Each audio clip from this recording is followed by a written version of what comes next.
Brilliant, Florian. Thank you so much for taking the time today. Do you want to start by giving us a short introduction about yourself? Thanks. Of course. So welcome for having me. My name is Florian Ludeke Freund. I'm a professor for corporate sustainability at ESCP Business School in Berlin, where I'm also the founder and academic director of a master program called Sustainability, Entrepreneurship and Innovation. Well, on the topic of sustainability. So I think sustainability in all of its breadth is a topic which is being discussed at length amongst business leaders at the moment. What do you see as being missed in this debate, or maybe under-discussed in this debate? To me, a very obvious topic is not considered enough, which is what is the purpose of business? On the one hand, that's a very fundamental topic, which is being debated now for, let's say, 80 years, also from a legal perspective, which led to this emergence of concepts like corporate social responsibility, where the very fundamental question is there a social responsibility of business? And if so, what does this social responsibility look like? Which then turned into the CSR branch and concept, right? But what nowadays is missing, in my view, is a fundamental conversation about what is the purpose of business. There are so many relationships between business, how it is organized, its business models, and environment and society, that this question, what is the purpose of this social institution we call business, what is it? It's a legitimate question, but in my view, it's not getting the attention it should really get. Instead, we talk about how to organize recycling, how to use products a little bit longer, how to align economic growth with environmental protection. But there's this question underlying all these challenges, which is, what is the purpose of business? And that makes a lot of sense, and we could probably talk on multiple of those topics today. But you mentioned one particular one, which I think makes a lot of sense to discuss or to dive into in a little bit more detail, and it's the idea of business models. Because I know you've done a lot of work on business models over the past years. Maybe let's start by talking about sustainable business models. What can we actually understand by that? What does it mean? What are some examples of it? And what does it look like? So we can connect this to this question, what is the purpose of business? Because to me, a business model is kind of an expression, not only of a company's strategy.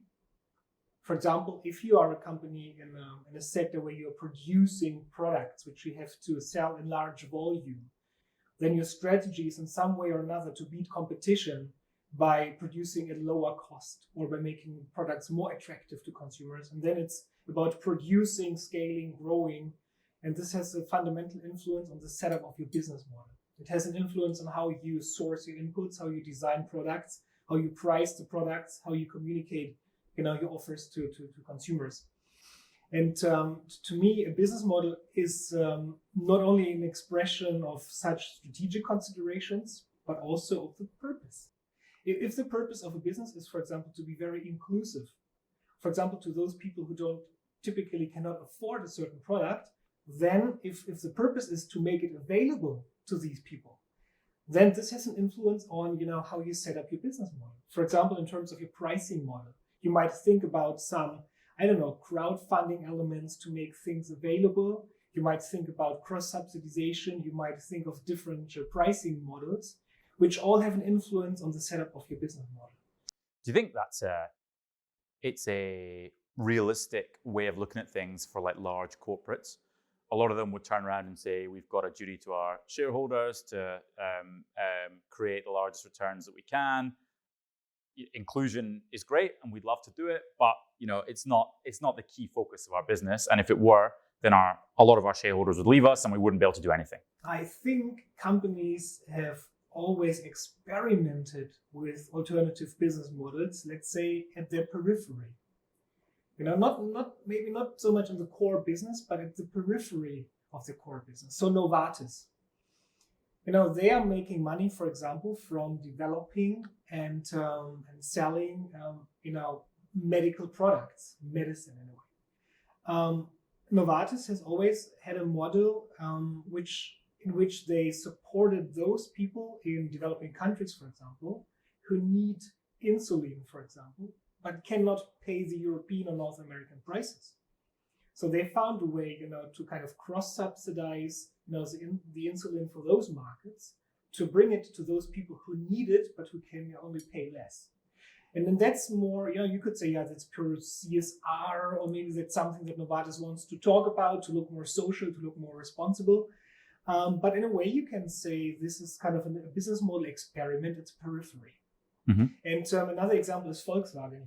Volkswagen's purpose, maybe from their perspective, is to produce as many cars as possible and then sell as many cars as possible to make the employees happy, shareholders happy, and so on. But they were experimenting until recently with car sharing services. For example, in the city of Hamburg, where I am from, where you could easily rent at a very low cost full e-mobiles from Volkswagen as a sharing automobile. And this, to me, also was kind of a business model experiment that they were running. Now they, obviously stopped it because it was taken over by another younger venture. And the same with Moja. I don't know if you know Moja. Yes, it's kind of a mixture of bus and taxi, and that's also, it's also an initiative of Volkswagen. And so you could interpret this also as a business model experiment in its periphery, just to see if there is future business, which is maybe more resource efficient, which is helping, to move in terms of mobility from, traditional cars to e-mobiles and so on. So in my view, companies are doing this kind of experimentation. And the question is, when does it, spill over to the core business? That, for example, in the case of Novartis, they maybe turn into a socially oriented corporation, of which purpose is not to sell as much medicine as possible, but maybe to help cure as many people as possible, which would be very different, KPI, if you like. And then the same for Volkswagen. Maybe their purpose in their core business could switch from, producing and selling as many cars as possible to delivering as many passenger miles to people with, the least amount of emissions possible. It makes sense, and the KPI switch is an interesting one. So moving away from, I guess, from more product-focused models towards more service-based models. You mentioned the key question, right? How do you move from periphery to core business? Any ideas on how that can happen? What's actually required in order to make that happen? I cannot give a very, specific recommendation to companies, but you can think of different pathways along which it can happen. So, and we identified 4. So, and the first pathway is that you keep up your core business, but you try to include as many sustainability considerations as possible. Take a large chemical company like BASF, for example. They are changing their energy infrastructure more and more from, a more conventional, traditional infrastructure to one being powered much more by renewable energies.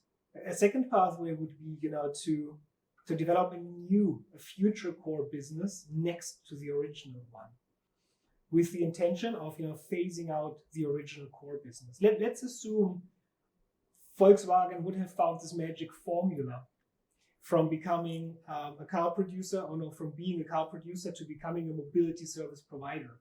Then over time, the original core business could have been replaced by this new core business, which is providing mobility services.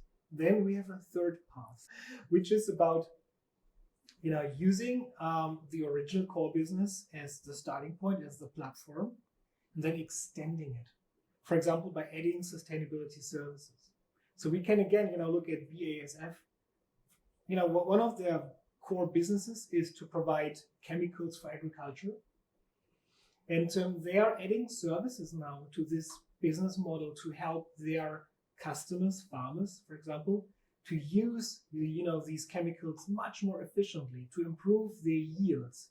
They offer data services, consulting services, which means the original core business is still there. You can still identify it, but they're adding, layers and layers of new services which are more sustainability oriented.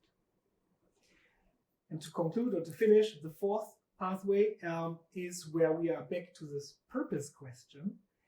And then this is something you find more with new ventures, green startups, social startups, where the core business is all about solving a problem, solving an ecological problem, solving a social problem. You have different green startups, for example, founded around the idea of, getting plastics back from nature, where they were dumped, where they should not be, bringing them back to production. So we have startups, founded around this idea of, collecting waste, bringing waste back, to the production cycles. And on top, many combine this with a social mission where, for example, local people are collecting the waste and getting an income. Of course, you have to carefully, scrutinize and take a look at these initiatives, whether it's just, kind of cheap CSR that companies then can use to talk about, or whether, at its core, we really have an NGO, an NPO, or a kind of social venture, which is really, trying to fulfill this purpose. Maybe one question to conclude. Do you see any industries or any areas of the economy where it's just not possible to turn that into a sustainable industry or create that sustainable business model? I think fundamentally, whenever you take something from Earth that cannot be replaced, so minerals, rare earth, fossil fuels, oil, gas, it's extracted, but for sure it's not returned in a way, that's good for the ecological systems where it comes from. So whenever main ingredients are based or coming from extraction from the earth, I would say there's, it can never be sustainable because you're consuming up things that cannot be replaced.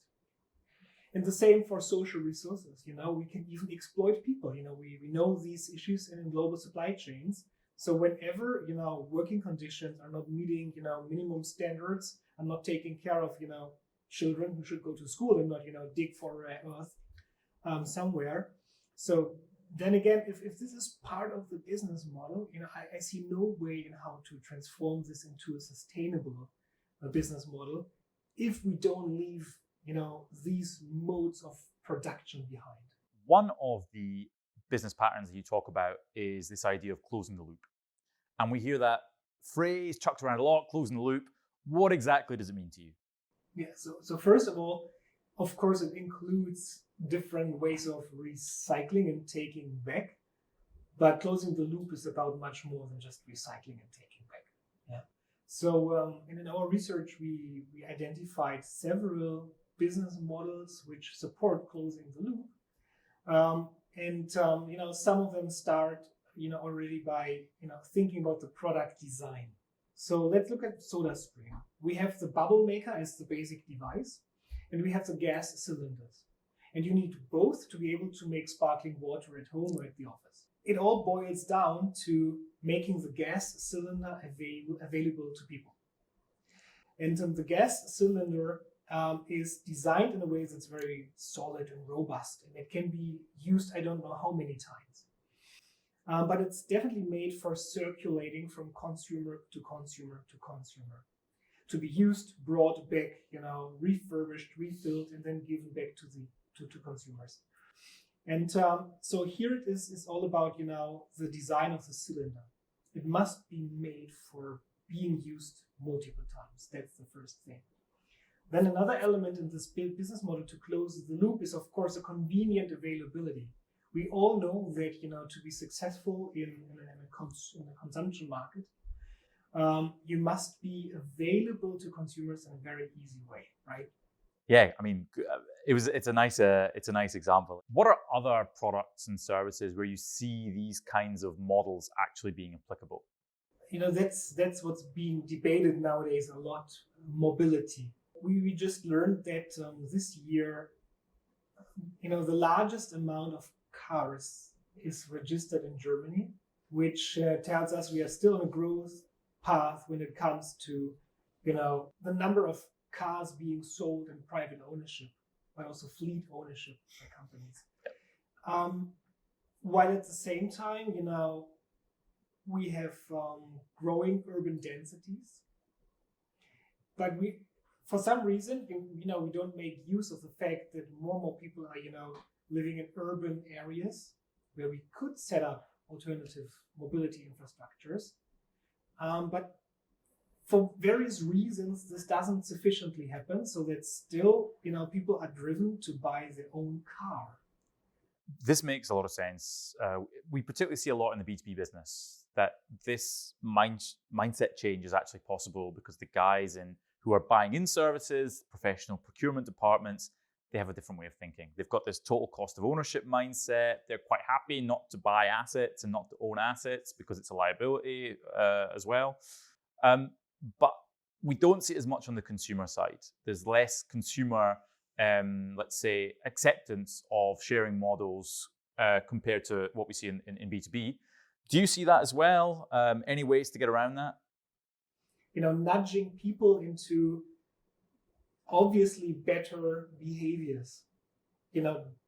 Diets, for example, the things we eat is an example. Instead of nudging children to get used, to eating and having sweets all the time, nudge them into, eating more vegetables and fruit, for example. And so in England, for example, they have a nudging unit which is supporting the government and developing nudging programs, to slow down traffic, to increase public health, to make people just, take care of themselves. And so nudging is an approach which I find quite interesting, where we can, work on the decision architectures in which we are living. The setup of a supermarket, for example. I think once you enter a supermarket. I used to work in one, so I know it well. You're nudged all the time. At the end of your walk through the supermarket, you're no longer able to make reasonable decisions because you have been influenced by hundreds of nudges. Let's use this superpower, of kind of manipulating people, for the sake of more sustainable behavior. And that's also research going on in the field of environmental and sustainability psychology. But in my view, this transfer of what we learn from these, fields into reality, into practical applications, that's something, that we should push much, much more. And then companies who have, better products, more sustainable products, they should not just, think about product design and the business model. They should also think about what kind of nudges they can offer, to make people, to make them, choose the better option. When I'm thinking about this question, what is needed for business models to change, I came across 3 aspects. And the first is, we must face the fact we're living in a world in which companies exist for good reasons. They have their established business models, right? And they cannot change these business models overnight. Policymakers should be aware of this, and they should provide incentives for business model change. For example, helping manufacturers to establish maybe more service-oriented branches. So there must be a reason that a company like BASF, if you just come back to this example, is also moving into consulting. There must be a reason that a company like Philips is also moving into the business of taking back medical equipment, expensive machines, refurbishing them, making them look good again and reselling them instead of producing new machines. It also requires, some support from the consumers. As consumers, we must be willing, to change at least a little bit, to not buy the 5th pair of sneakers. Maybe, go on vacation in Germany and not somewhere else, So we need kind of an alliance. Established corporations, they need help from policymakers, they need signals from the consumers, so that together they can reshape existing business models. But we all know that the average lifetime of corporations is going down. So it was more than 30 years in the 60s, and now it's around 20 years, which means that if the average corporation has a decreasing lifespan, this opens, a time window in which we can, help the market to replace business as usual with the new business models that are coming up, right? But then again, this is a call to policymakers and to consumers to also support, the new business models coming up, right? And then this overall should create some kind of market dynamics in which, in the best case, business as usual is kind of, left behind in the next 10 to 20 years. And honestly, we have to do so because it's only the 20s and the 30s which we have left to change things on a more fundamental level. And then that's, to me, what has to be achieved. Perfect. Thanks very much for the interview. It was a pleasure chatting. Thanks for having me. It was nice talking to you.